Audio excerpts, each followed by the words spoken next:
அழிக்கப்பட்ட ஆம் ஆத்மி கட்சி, ஜனநாயக படுகொலை செய்திருக்கக்கூடிய பாஜக, 10 நாளைக்கு முன்பு பரபரப்பாக இயக்கப்பட்ட ரெய்டு, உடனடியாக கைமாறிய 10 எம்பிகள், தாக்கப்பட்ட அனிஸ் ஃபாத்திமா, மணிப்பூரில் கொல்லப்பட்ட 3 பேர்.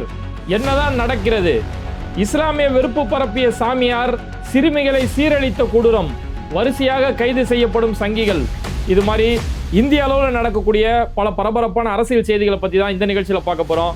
அதுக்கு முன்னாடி யாரெல்லாம் வீடியோ சப்ஸ்கிரைப் பண்ணால் பார்க்குறீங்களோ அவங்க மறக்காமல் சப்ஸ்கிரைப் பண்ணிட்டு இந்த வீடியோக்களை உங்கள் நண்பர்களுக்கு அதிகமாக ஷேர் செய்யுங்க. இன்னைக்கு இந்திய அளவில் ஒரு தலைப்புச் செய்தி, ஆம் ஆத்மி கட்சி அழிக்கப்பட்டு விட்டது அப்படிங்கிற ஒரு செய்தி தான். ஏன்னா வரிசையாக ஒவ்வொரு கட்சிகள், சிவசேனா, என்சிபி, இது மாதிரியான ஒவ்வொரு கட்சிகளையுமே அழித்து அங்கே இருக்கக்கூடிய எம்எல்ஏக்களை விலக்கி வாங்கின பாஜக இன்னைக்கு கடைசியா ஆம் ஆத்மி கட்சியுமே அழிக்கக்கூடிய ஒரு வேலையில் ஈடுபட்டிருக்கிறாங்க. ஏன்னா பாஜகவை பொறுத்த வரைக்கும் அவங்க ஒரே நாடு, ஒரே மொழி, ஒரே மதம், ஒரே கட்சி, பாஜகன்னு சொல்லக்கூடிய ஒரே கட்சியை கொண்டு போனோம். இது இந்தியா கிடையாது, இது பாரத் அப்படின்னு பேரை மாற்றணும், ஒரு மனு தர்ம சித்தாந்தத்தோட ஒரு ஆட்சியை கொண்டு வரணும் அப்படிங்கிறது அவங்களுடைய இலக்கு. அந்த இலக்குகளை நோக்கி நகர்ந்து இருக்கக்கூடிய நேரத்தில் இன்னைக்கு பாஜக எதிராக செயல்படக்கூடிய ஆம் ஆத்மி கட்சி, அந்த கட்சியில் இருக்கக்கூடிய பல முக்கிய தலைவர்களை கைது செஞ்சாங்க. இடி வழக்கில் அந்த கட்சியோட தலைவர், அந்த டெல்லியோட முதலமைச்சராக இருந்த அரவிந்த் கெஜ்ரிவால் கைது செஞ்சாங்க.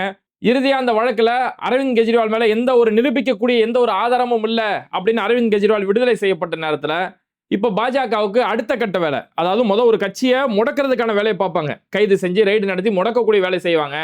அது முடியல அப்படிங்கிற பட்சத்துல அந்த கட்சியில இருக்கக்கூடிய எம்எல்ஏக்களை தன்னோட பக்கம் இழுத்து அவங்கள விலைக்கு வாங்கி செய்யக்கூடிய அந்த 2ஆம் கட்ட அரசியலை செய்ய பார்ப்பாங்க இல்லையா? அந்த மாதிரி தான் இன்னைக்கு ஆம் ஆத்மியை செஞ்சு ஆம் ஆத்மி கட்சியை அழிக்கக்கூடிய ஒரு வேலைகளை ஈடுபட்டு இருக்கிறாங்க. ஆம் ஆத்மியோடைய ஒரு முக்கியமான ஸ்போக் பர்சனா இருக்கக்கூடிய ராகவ் சட்டா, இவர் மாநிலங்களவையோட ஒரு எம்பி. ஆம் ஆத்மி டெல்லியில் அவங்க ஆட்சி செஞ்ச மாதிரியே பஞ்சாப்ல இப்போ வரைக்கும் அவங்க ஆட்சி செஞ்சுட்டு இருக்காங்க. அப்போ பஞ்சாப்ல இருந்து தேர்ந்தெடுக்கப்பட்ட ஒரு மாநிலங்களவை எம்பி தான் ராகவ் சட்டா. இந்த ராகவ் சட்டாவை பொறுத்த வரைக்கும் அவரு ஆம் ஆத்மி கட்சியோட ஒரு முக்கியமான ஸ்போக் பர்சன். அந்த கட்சி சம்பந்தமான எந்த செய்தி வந்தாலும் இவர் தான் வெளியில வெளியிடுவாரு. அந்த கட்சி சம்பந்தமா டிவி விவாதங்கள் நடந்தா ராகவ் சட்டா தான் அந்த இடத்துல போய் கலந்துப்பாரு. அப்படி அந்த கட்சியோட ஒரு முக்கியமான ஒரு முகமா இப்ப இன்னைக்கு திமுகவில் ஒரு சில முக்கியமான பேச்சாளர்கள் டிவி விவாதத்துல கலந்துப்பாங்க. விடுதலை சிறுத்தையில இருந்து ஆளு ஷானவாஸ் கலந்துப்பாரு. அந்த கட்சியோட சில முக்கியமான முகங்கள் இருப்பாங்க இல்லையா? அந்த மாதிரி ஆம் ஆத்மிக்கு ராகவ் சட்டா அவ்வளவு ஒரு முக்கியமான ஆளு. ஆனா கொஞ்ச நாளே அவருக்கும் அந்த கட்சிக்கு ஒரு கருத்து வேறுபாடு இருந்துட்டே இருந்தது. கட்சி ஒரு மாநிலங்களவை எம்பினா கட்சி சார்பில் இருந்து என்ன சொல்றாங்களோ அதை போய் நாடாளுமன்றத்தில் பேசணும், அதுதான் அவருக்கான வேலை. ஆனா இவர் தன்னிச்சையா தொடர்ந்து செயல்படுறது, தன்னுடைய ஃப்ரேம் வரா மாதிரி பண்றது, கட்சிக்கு முரணா செயல்படுறது, இப்படியே கொஞ்ச நாளா அவர் செயல்பட்டு இருந்த நேரத்துல அவரு மாநிலங்களவை எம்பி மட்டும் இல்லாம மாநிலங்களவையோட அந்த எம்பி ஒட்டுமொத்தத்துல ஆம் ஆத்மியை பொறுத்த வரைக்கும் 10 மாநிலங்களவை எம்பி இருக்கிறாங்க. அப்ப அந்த 10 பேருக்கு ஒரு தலைவர், ஒரு துணைத் தலைவர் இருக்கும்போது ராகவ் சட்டா தான் அதுக்கு துணைத் தலைவர் பொறுப்புல வச்சிருந்தாங்க. இப்ப இப்படி ஒரு கட்சியை மீறி செயல்படுறது, இப்படி தன்னிச்சையா செயல்படுறதால கட்சி என்ன செஞ்சாங்கன்னா அவரை விட்டுட்டு அசோக் மிட்டல், அவர் இன்னொரு எம்பி, அசோக் மிட்டலுக்கு அந்த துணைத் தலைவர் பொறுப்பை கொடுத்துட்டு இருந்தாங்க. அப்ப இவங்க 2 பேருக்குள்ள இந்த உள்கட்சி பூசல் தொடர்ந்து இருந்துட்டு இருந்தது. ஆக்சுவலா அவர் கையில இந்த பொறுப்பை கொடுத்து இவர் கையில புடுங்கிறது காரணமே இவர் கொஞ்ச நாளாவே பாஜக சார்பு நிலை எடுக்கிறாரு, இவர் என்னைக்குனாலும் பாஜக போய் சேர்றதுக்கான வாய்ப்புகள் இருக்கு அப்படிங்கறதால அந்த பதவியை பறிக்கப்பட்டது. ஆனா அவங்க நினைச்ச மாதிரி அது இன்னைக்கு நடந்திருக்குது. இப்ப ராகவ் சட்டா கிட்ட இருந்து அசோக் மிட்டல் கையில அந்த எம்பி துணைத் தலைவர் பொறுப்பை வாங்கி கொடுத்தாங்க இல்லையா? இப்போ சமீபத்தில் ஒரு 10 நாளைக்கு முன்னாடி அசோக் மிட்டலுடைய சொந்தமான இடங்கள்ல இடி ரெய்டு நடத்தப்படுது. அமலாக்கத்துறையோட ரெய்டு. அவருக்கு ஒரு காலேஜ் இருக்கு, அவருக்கு சொந்தமான ஒரு பிசினஸோட இடம், அவருடைய சகோதரர்கள் பிசினஸ் செய்யக்கூடிய இடம், இப்படி பல இடங்கள்ல இடி சார்பில் அவருடைய சொத்துக்கள் இருக்கக்கூடிய பல இடங்கள்ல ரெய்டு நடத்தப்படுது. அந்த ரெய்டு நடந்து இன்னும் 10 நாள் கூட முடியல, அசோக் மிட்டலும் இப்ப பாஜகவில் சேர்றாரு அப்படிங்கிற ஒரு தகவல். அதாவது ராகவ் சட்டா, அசோக் மிட்டல், சஞ்சீப் பதக், இந்த 3 பேருமே முக்கியமான எம்பிகள். இந்த 3 பேருமே போய் பாஜகவில் போய் சேர்ந்துட்டாங்க. இப்ப பொதுவாகவே கட்சி தாவல் தடை சட்டம் சொல்லி ஒன்று இருக்கும். ஒரு கட்சியில எத்தனை எம்எல்ஏக்கள் இருக்காங்களோ, எம்பிகள் இருக்காங்களோ, அதுல ஒருத்தரோ 2 பேரோ குறைந்த நபர்களோ போய் இன்னொரு கட்சிக்கு போயிட்டாங்க அப்படிங்கும் போது அது கட்சி தாவல் தடை சட்டத்தின் அடிப்படையில் அவங்களுடைய பொறுப்பே பறிக்கப்படும். அவங்க எம்பியா இருந்தா, எம்எல்ஏ இருந்தா அவங்களுடைய அந்த பொறுப்பே பறிக்கப்படும் கட்சி தாவல் தடை சட்டத்தின் அடிப்படையில். ஆனா கணிசமான நபர்கள், அதாவது 3இல் 2 பங்கு அளவுக்கு போயிட்டாங்க அப்படின்னா அவங்களுடைய எம்பி எம்எல்ஏ பொறுப்பு பறிக்கப்படாது அப்படிங்கிறது சட்டம்.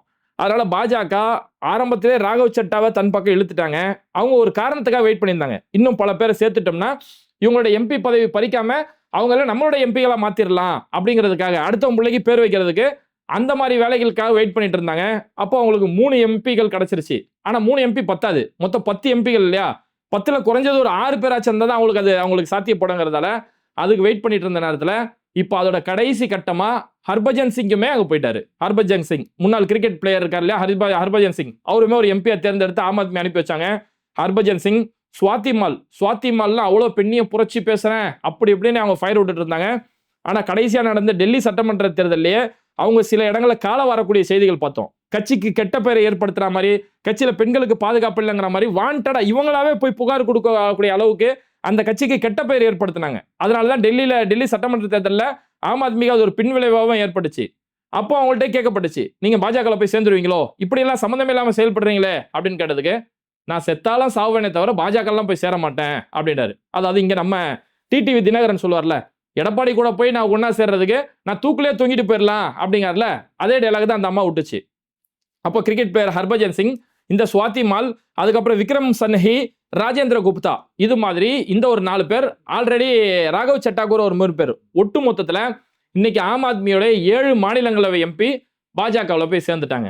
அவங்க வந்து அங்கே போய் சேர்ந்தோன்னா அவங்களுக்கு ஸ்வீட் கொடுத்து மாலை போட்டு அவங்கள வரவேற்றாங்க. ஏன்னா அவங்கள பொறுத்த வரைக்கும் அடுத்த கட்சியிலேருந்து இப்படி வரவேற்கிறது, குற்றம் செஞ்சுட்டு ஜெயிலுக்கு போவான், பாலியல் குற்றமாக இருந்து இஸ்லாமியர்களை படுகொலை செஞ்ச குற்றங்கள்லேருந்து போனவங்கலேருந்து இப்படி வரவேற்கிறது, இந்த வரவேற்கிற கலாச்சாரம் அவங்கள்ட்ட ரொம்ப பெருசாக இருக்கும் இல்லையா. அப்படி வரவேற்று அந்த 7 பேருமே இன்னைக்கு சேர்க்கப்பட்டதால பொதுவாகவே ஒரு குறிப்பிட்ட எம்பிக்கள்ல எம்எல்ஏக்கள்ல அவங்க 1/3 பங்கு வேற ஒரு கட்சிக்கு தாவிட்டாங்கன்னா அது கட்சி தாவல் தடை சட்டத்தின் அடிப்படையில் அவங்க மேல எந்த ஒரு நடவடிக்கையும் எடுக்கப்படாது. அதனால இன்னைக்கு 10 எம்பிகள்ல 7 பேர் இன்னைக்கு பாஜக பக்கம் போயிட்டதால இந்த 7 எம்பிகளும் இனி பாஜகவோட எம்பிகளா மட்டுமே கருதப்படுவார்கள் அப்படிங்கிற ஒரு கட்டத்துக்கு தள்ளி போயிட்டு, அப்போ ஒட்டு மொத்தத்தில் ஆம் ஆத்மி அப்படின்ற ஒரு கட்சியை அழிக்கக்கூடிய ஒரு வேலைகள்ல இதுக்கு முன்னாடி இப்படி சிவசேனாவில் இருக்கக்கூடிய எம்எல்ஏக்கள்லாம் விலை கொடுத்து வாங்கி சிவசேனாவுக்கும் அந்த கட்சிக்கு சம்பந்தமே இல்லை, உத்தவ் தாக்கரே கேட்டு அந்த சின்னத்துக்கும் சம்பந்தம் இல்லை அப்படின்னு அந்த கட்சியை எப்படி அழிச்சாங்களோ, என்சிபி சரத்பவார் கிட்ட இருந்து அவருடைய கட்சியை சேர்ந்து அவருடைய சொந்த அண்ணன் மகனே உட்பட எல்லாரையும் விலைக்கு வாங்கி அந்த கட்சி எப்படி நாசப்படுத்தினாங்களோ அந்த மாதிரி இன்னைக்கு ஆம் ஆத்மி கட்சி அழிக்கப்பட்டு விட்டது. அவ்வளோ ஒரு மோசமான ஜனநாயக படுகொலை இன்னைக்கு செஞ்சிருக்கிறாங்க அப்படிங்கிற ஒரு செய்தி தான் இன்னைக்கு இந்திய அளவில் மிக முக்கியமான ஒரு தலைப்பு செய்தியா. அப்போ இடியா இருக்கட்டும், தேர்தல் ஆணையமா இருக்கட்டும், சிபிஐ உட்பட இருக்கக்கூடிய புலனாய்வு அமைப்புகள் எல்லாமே பாஜகவுடைய ஒரு ஏவல் படையா பயன்படுத்திட்டு இருக்காங்க. இவங்க ஒரு ரெய்டு நடத்துறது, அதுல யாராவது சிக்கிறவங்கள தன்னோட கட்சிக்கு இழுக்கிறது, இப்படி புறவாசல் வழியா கொல்லைப்புறம் வழியா ஆட்சியை பிடிக்கிறதுக்கான எல்லா வேலைகளையும் தான் பாஜக செஞ்சுட்டு இருக்காங்க. அப்ப அப்பட்டமா பட்ட பகல்ல ஜனநாயக படுகொலை செஞ்சுட்டு இருக்காங்க அப்படிங்கிறது ஊர்ஜிதமாகுதா. இப்ப இந்த இடத்துல நம்ம சொல்லிக்கிறது அது ஒண்ணுதான். இதனாலதான் ஒரு கட்சிக்கு கொள்கை ரொம்ப முக்கியம் நம்ம சொல்லிட்டு இருக்கிறது. இப்ப இன்னைக்கும் பாருங்க, திமுக மேல இந்த அளவுக்கு அவங்க மேல எல்லா வகையான டார்ச்சருமே கொடுக்கப்பட்டது. திமுக ஏதாவது ஒண்ணு செய்யலனாலும் திமுக தான் இதை செஞ்சாங்க, இதுக்கு திமுக தான் காரணம். உதயநிதி ஸ்டாலின் சொன்னாரு, மனிதனை ஏற்றத்தாழ்வு பார்க்கக்கூடிய சனாதனத்தை ஒழிக்கணும் அப்படின்னு சொன்னதுக்கு இவர் வந்து இந்து மதத்தையே ஜெனோசைட் பண்ண பாக்குறாரு, இந்து மதத்தை இனப்படுகொலை செய்ய சொல்றாரு அப்படின்னு எப்படி அவதூறு செய்திகள் பரப்புனாங்களோ அந்த மாதிரி திமுக மேல எவ்வளவோ அவதூறுகள் பரப்புனாலும், ஆனா இன்னைக்கு வரைக்கும் அவங்களால திமுகவுல இருந்து ஒரு எம்பிகளையோ ஒரு எம்எல்ஏக்களையோ அவங்களால விலை கொடுத்து வாங்க முடியல. செந்தில் பாலாஜியா சிறை வைக்கப்பட்டு அவருக்கு நெஞ்சு வலி ஏற்பட்டு அவ்வளவு பெரிய டார்ச்சர் கொடுக்கும் போதும் திமுக அவங்களால ஒன்றும் செய்ய முடியல. ஏன்னா இது கொள்கை அளவுல உருவாக்கப்பட்ட ஒரு கட்சி. இந்த திமுகவை அழிச்சிருவேன் யாரெல்லாம் வந்தாங்களோ அவங்க தான் அழிஞ்சு போனாங்களே தவிர திமுக இவ்வளவு ஸ்ட்ராங்கா இருக்குன்னா அதுக்கு காரணம் அந்த கொள்கை தான். அந்த கொள்கையில அந்த பெரியாசிய கொள்கை, அண்ணாவுடைய கொள்கை, கலைஞருடைய கொள்கைன்னு சொல்லி அந்த கொள்கை அடிப்படையில் அவங்க வளர்றதாலதான் அவங்கள ஒண்ணுமே தொட முடியல, ஒண்ணுமே செய்ய முடியல. அப்ப இந்த கொள்கை இல்லாத யாரா இருந்தாலும், இப்போ அரவிந்த் கெஜ்ரிவால் கட்சி ஆரம்பிக்கிறாரு, அண்ணா ஹசாரே ஊழலுக்கு எதிரான போராட்டம் செஞ்சு காங்கிரஸ் ஆட்சியை வீட்டுக்கு அனுப்பணும், பாஜக ஆட்சியில உட்கார வைக்கணுங்கிறதுக்காக பினாமி தான் அண்ணா ஹசாரே. தாத்தா அன்னைக்கு ஒரு போராட்டம் பண்ணிச்சு, அதுக்கப்புறம் போய் கோமா ஸ்டேஜுக்கு போன தாத்தா தான். இன்னைக்கு வரைக்கும் அந்த தாத்தா எந்திக்கல.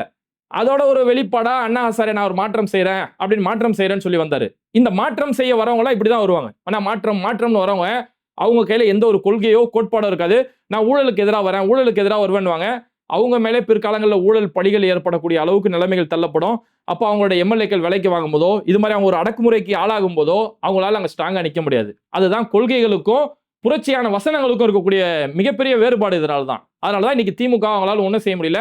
இன்னைக்கும் இங்க இருக்கக்கூடிய தாவேகா மாதிரியான விஜய் மாதிரியான கட்சிகளை இன்னைக்கு ஏன் அவங்களுக்கு கொள்கை முக்கியம், ஏன் அவங்களுடைய அரசியலை நம்ம எதிர்க்கிறோம்னா அது கொள்கை இல்லாம வளரக்கூடிய கூட்டம். தன்னை பார்க்க வர ரசிகன் அவனுக்கு கூட நீ பாதுகாப்பு ஏற்பாடு செய்ய மாட்டேற. உன் கட்சியில நீ பிறப்போக்கும் எல்லா உயிருக்கும் சும்மா போராடுங்க டைலாக் விடுற.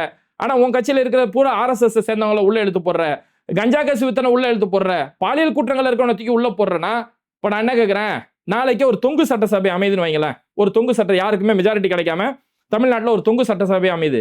அன்னைக்கு விஜய் என்ன செய்வாரு, அவருக்கு கொள்கையும் கிடையாது கோட்பாடும் கிடையாது, போய் அதிமுகவோட டைப் பண்ணி அவங்களோட ஒரு கூட்டணி ஆட்சியை மேற்கொள்றாரு அப்படின்னா அதுதான் சொல்றது கொள்கை இல்லாத ஒரு கூட்டணி. எனக்கான இது கிடைச்சா போதுமே தவிர மாநிலத்துக்கு என்ன தேவை, இந்த மக்களுக்கு நான் செய்யறது சரியா அப்படிங்கிறது என்னைக்குமே பார்க்க மாட்டாங்க. அப்படியுமே ஒரு வழியில போயிட்டாலும் அங்க இருக்கக்கூடிய அந்த விஜயோடைய கட்சியை அதை உடைக்கிறதுல அவ்வளவு பெரிய கஷ்டம்லாம் இல்ல. அது ரொம்ப ஈஸியா அவ்வளவு ஒரு கட்டமைப்போட வச்சிருந்த ஆம் ஆத்மியே உடைச்சு காலி பண்ணும்போது விஜய் வீட்டை விட்டே வெளில வர மாட்டாரு. அவருடைய படம் முடக்கப்படும் போதே வாய் திறந்து பேச மாட்டாரு. அப்ப விஜயோடைய கட்சியெல்லாம் உடைக்கலாம் அப்படி சும்மா தூசு அதெல்லாம் அசால்ட்டா பாஜக ஒரு ஊதி விட்டா விஜயோட கட்சி காணா போயிடும். அப்ப விஜயோட இன்னைக்கு நான் விஜய் அவர் நடிகர்ன்றதுக்காக ஓட்டு போறேன்னு சொல்ல தற்குறிகள் இருக்கிறாங்களே, அதோட விளைவு இதான். அப்புறம் நாளைக்கு அந்த ஒட்டுமொத்த கட்சியுமே நீங்க எண்ணி வச்சுக்கோங்க, 2031க்கு அந்த ஒட்டுமொத்த கட்சியுமே பாஜக கபலீகரம் செய்யும். அதுதான் யதார்த்தம். இதனாலதான் இந்த கொள்கை முக்கியம் அப்படின்னு சொல்லி நம்ம சொல்லிட்டு இருக்கிறது. இவ்வளவு ஒரு மோசமான நிகழ்வுகள் அங்க நடந்துட்டு இருக்குது. ஆனா அதே நேரத்தில் இந்த இடத்துல நம்ம ஒரு விஷயத்த சொல்லி ஆகணும். இப்போ இந்த தேர்தல் ஓட்டு போடக்கூடிய விஷயங்கள்ல பார்த்தோம்னா, நாம் தமிழர் கட்சியை சேர்ந்த ஒரு வேட்பாளர், பாபநாசத்துறை வேட்பாளர் அனீஷ் ஃபாத்திமா அவங்க தாக்கப்பட்டிருக்கிறாங்க அப்படிங்கிற ஒரு செய்தி வந்தது. அனீஷ் ஃபாத்திமா அவங்க கர்ப்பிணி பெண்ணா இருக்கிறாங்க. அதோடவே அவங்க பல இடங்களில் பிரச்சாரம் பண்ணாங்க. சீமானுடைய ஒரு சில்லறத்தனமான அரசியல் என்னன்னா, எங்கெல்லாம் இஸ்லாமிய தலைவர்கள் இருக்கிறாங்களோ அங்க கொண்டு போய் இஸ்லாமிய பெயர் இருக்கக்கூடிய வேட்பாளர்களை போடுறது. ஏன்னா பாபநாசம் பேராசிரியர் ஜவாஹர்லால் அவங்க எம்எல்ஏவா இருந்த தொகுதி. அப்ப பேராசிரியர் ஜவாஹர்லாலுக்கு எதிராக இந்த பொண்ணை போய் நிக்க வைக்கலாம். அப்புறம் நாகப்பட்டினத்தில் ஆலூர் ஷானவாஸ் நிப்பாரு, அந்த இடத்துல போய் ஃபர்ஹானாவை போய் போட்டியிட வைக்கலாம்னு சொல்லி அந்த மாதிரி இஸ்லாமியர்களை ஓட்டை பிரிக்கிறதுக்காக சீமான் இந்த மாதிரியான சில வேலைகளை செஞ்சுட்டு இருந்தாரு. அப்ப அந்த இடத்துல நடக்கும்போது இந்த அனீஷ் ஃபாத்திமா கர்ப்பிணியா இருக்கிறாங்க. அதோட அவங்க கணவரோடு சேர்ந்து பல பிரச்சாரங்கள் செஞ்சாங்க. ஆனா தேர்தல் வாக்குப்பதிவு நடக்கக்கூடிய அன்னைக்கு இவங்களுக்கும் திமுகவில் இருக்கக்கூடிய அந்த உள்ளூர்காரங்களுக்கு ஏற்பட்ட பிரச்சனையினால 2 பேரை கைகலப்பு ஏற்பட்டிருக்கு. 2 பேரை கைகலப்பு ஏற்படல. அதுல அந்த கர்ப்பிணி பெண்ணா இருக்கக்கூடிய அனீஷ் ஃபாத்திமா தாக்கப்பட்டிருக்காங்க அப்படிங்கிற ஒரு செய்திகள் வந்து அவங்க ஹாஸ்பிட்டல்ல அட்மிட் பண்ணப்பட்டாங்க அப்படிங்கிற ஒரு செய்தியுமே வந்தது. இது உண்மையாவே கண்டிக்கத்தக்க ஒரு விஷயம். அது திமுக செஞ்சிருந்தாலும் யாரு செஞ்சிருந்தாலும் வன்மையா கண்டிக்க வேண்டிய ஒரு விஷயம். எந்த ஒரு காரணத்திலுமே வன்முறை எதுக்குமே தீர்வாகாது. குறிப்பா பெண்கள் மேல தாக்குதல் நடத்துறது, அதுவும் இது கர்ப்பிணி பெண்ணா இருக்கவங்க இவங்க மேல தாக்குதல் நடத்துறது வன்மையா கண்டிக்கப்பட வேண்டிய விஷயம்.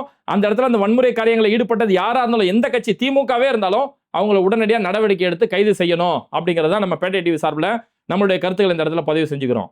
ஏன்னா நம்ம திரும்பவும் சொல்றது தான். இப்போ நம்ம இந்த ஆம் ஆத்மி விஷயத்தை நம்ம இவ்வளவு சொல்றது இந்திய அளவில் பரபரப்பா இருக்குன்னா, இப்படி எதிர்கட்சியை சேர்ந்த எம்எல்ஏக்கள் எம்பிகள் எல்லாம் விலைக்கு வாங்கி முடிச்சு அவங்க கொண்டு வரக்கூடிய ஒரு சித்தாந்தம் இருக்கு இல்லையா, ரொம்பவே மோசமானது.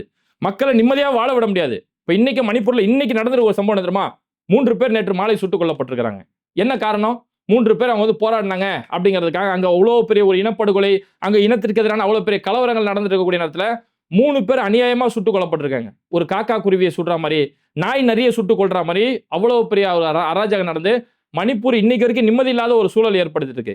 அப்ப என்னன்னா, இந்த குக்கிகளுக்கும் மெய்த்திகளுக்கும் ஒரு மத ரீதியான ஒரு சண்டை, ஒரு இன ரீதியான ஒரு சண்டை ஏற்படுத்தினாதான் எங்களால் அந்த இடத்துல அரசியல் செய்ய முடியும் அப்படின்னு ஒருத்தனை பிரிச்சு விடக்கூடிய ஒரு வேலைதான். இப்ப நான் என்ன கேட்கிறேன், இன்னைக்கு நடந்திருக்கக்கூடிய ஒரு சம்பவம், ஹரித்வார்ல இருக்கக்கூடிய ஒரு சாமியார், சிவசங்கர் பாபா அப்படின்னு சொல்லக்கூடிய ஒரு சாமியார், ஒரு சின்ன வயசு 6 வயசு பிள்ளைய பாலியல் பலாத்காரம் செஞ்சு அவ்வளவு ஒரு மோசமான கேஸ்ல இன்னைக்கு அந்த சாமியார் கைது செய்யப்பட்டிருக்கான்.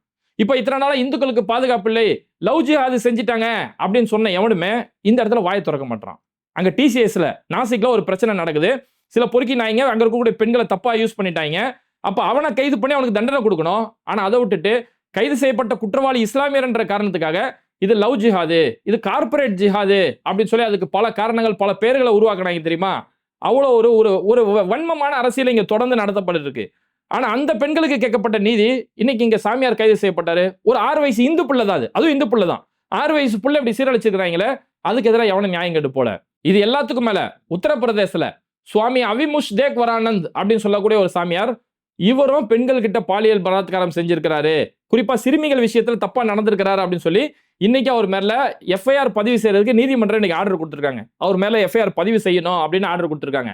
இந்த அவிமுஷ் தேக் சொல்லக்கூடிய இந்த சாமியார் யாருன்னா, சமீபத்தில் ஹரித்வார்ல நடந்த பிரச்சனைகள்லாம் பல வன்மங்கள் கருத்தால பேசின நபர் ஒருத்தர்.